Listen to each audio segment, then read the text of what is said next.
made 2 videos called Slaves from Africa or Moors Expelled from Europe. And in those videos, I showed how the majority of the slaves of the so-called transatlantic slave trade weren't actually from Africa at all, but they were Moors expelled from Europe. So today in this video, I'll present to you evidence that proves without a doubt that the Moors were in America 1500 years ago, and America was indeed called Amorica. So I'll start with a book called The History of England, and I'll see if I can find a link to the entire book.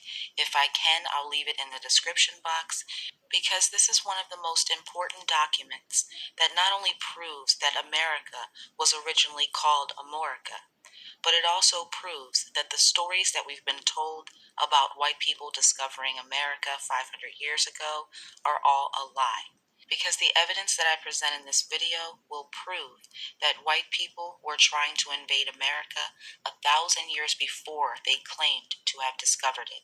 So I'll be reading to you parts of the book of the history of England that describe certain details about the life of King Arthur. And before I begin reading the book, I just want to clarify that there are no images of King Arthur that are known to exist today. But one thing that we do know for sure is that King Arthur was not a white man. So at the top, you'll see one of the only known descriptions of King Arthur, and it clearly says that he was black. It says, and I quote, "Even as I tell ye, his head, his body, and his hands were all black, saving only his teeth. His shield and his armor were even those of a Moor, and black as a raven." So we know that King Arthur was a Moor, and further proof of that is this picture of his grandson. So it's documented that Sir Morian, King Arthur's grandson, sat at the round table. It's also documented that he killed his own mother when his father's spirit spoke to him from the grave and said that his mother was responsible for his death. Nevertheless, Sir Morian was a Moor, and so was King Arthur. So now I'll begin with page 92 of the History of England. So I'll give some background of page 91. And page 91 and page 92 speak of King Arthur of England 1500 years ago, and he had issues with the invading Saxons, who were trying to invade York, England. So King Arthur sends for his nephew Hoel and his army. So Hoel and his army come to York to assist his uncle King Arthur in defeating the Saxons. So we read on page 92 that King Arthur made a forced march, or rather flew to Hoel's assistance, raised a siege, afterwards ravaged their country to the utmost borders, and had not the bishops interceded, would have destroyed it entirely. Hoel, thus relieved, finding Arthur had no immediate want of his assistance, returned home. And we read, he returned to Amorica. Meanwhile, King Arthur began restoring the churches and the schools that the Saxons had destroyed in his kingdom. Meanwhile, in another area of England, the King of Kent died, and the new king of the invading Saxons was named Cerdic. So we read that Cerdic, the new monarch, having received large reinforcements from Germany under 2 of his nephews, Cerdic and his nephews immediately took the field and ravaged the country of the Britons. So King Arthur did everything that he could to defend the native Britons, or the Moors, but King Arthur had been weakened from the previous battles with the Saxons in York. So within a few years of battle, King Arthur's army was defeated. And this led to King Arthur making peace treaties with the Saxons by giving them large tracts of land, which are modern-day Hampshire and Somersetshire. So Cerdic and his army advanced further in the next coming years, and he founded the kingdom of Wessex, which means West Saxons, which lays west of Kent and Sussex. And Cerdic was crowned king 23 years after he had originally came into the land. So during this time of tranquility, King Arthur once again spends his time restoring the ruined churches and buildings within his kingdom. or at least what's left of his domain. So in the year 527, the Saxons took Essex, containing the country of Middlesex, and the capital is London. At the same time, an infinite number of Angles arrived. Now keep in mind that the current Queen of England descends from the invading Angles, and she identifies as Anglican. So in the year 527, the invading Angles arrived and forced the native Britons, or the Moors, to abandon London. After some time had passed, there was a brief time of peace.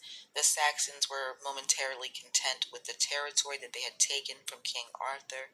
So because of this, there was a brief time of peace.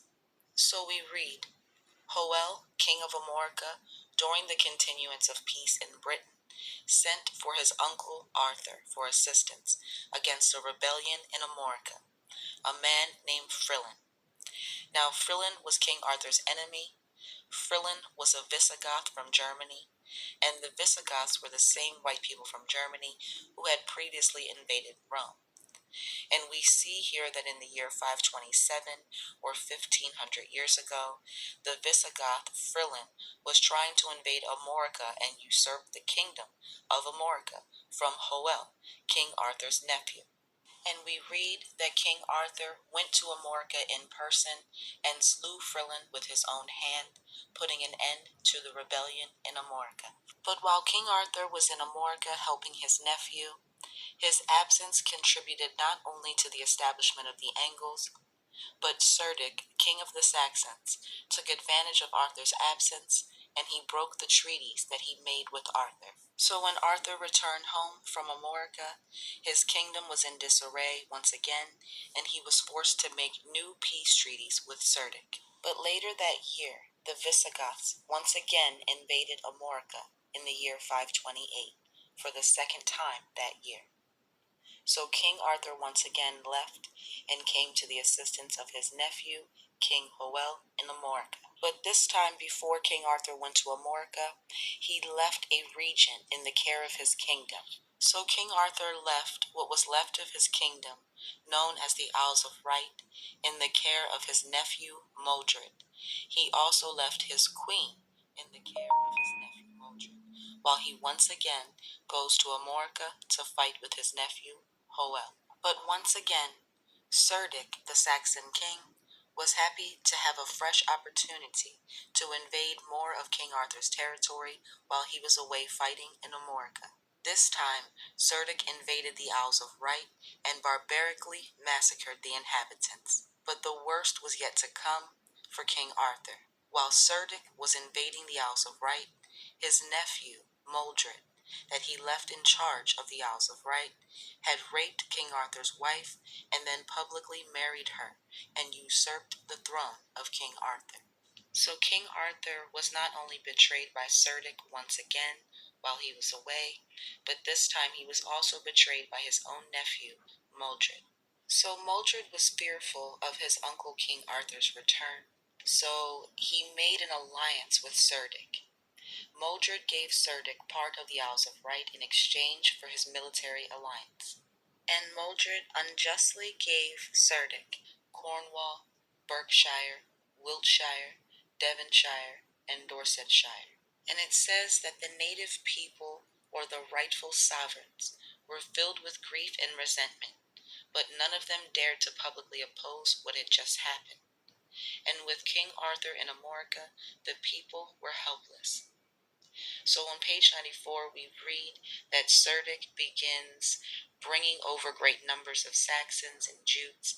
And keep in mind, when we hear terms like Saxons and Angles or Jutes and Visigoths, they're also known as the Anglo-Saxons. They're all the same invading white races who came out of Germany. So Cerdic begins to fill the land with more white people. And Cerdic also begins building forts and fortifying the Isles of Wight because he's dreading the return of King Arthur.